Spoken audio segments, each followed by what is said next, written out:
अंग्रेज पर बिजली की तार गिर गई, तड़प तड़प के मरने ही वाला था कि लाइट चली गई। अंग्रेज उठकर भागा और बोला, पाकिस्तान जिंदाबाद।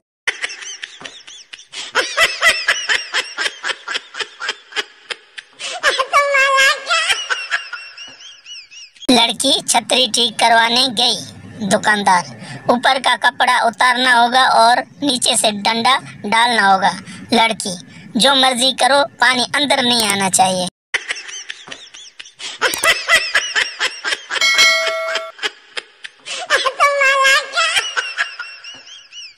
पठान, हमको जलसे में जमात इस्लामी वालों ने बहुत मारा। दोस्त, वो क्यों? पठान, वो कह रहे थे गो अमेरिका गो। हमने तो बस इतना कहा, भाई वीजा तो दो।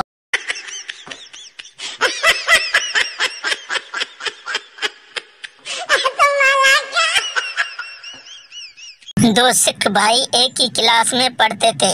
इम्तिहान में सवाल आया कि आपके वालिद का क्या नाम है। दोनों ने अलग अलग जवाब लिखे। उस्ताद ने पूछा, तुम दोनों ने अपने वालिद का नाम एक ही क्यों नहीं लिखा? एक बोला, जी फिर तुसी कहना सी नकल मारी है।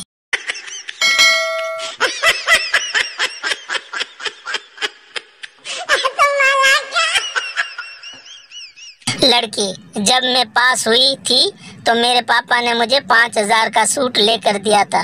लड़का, बस 5,000?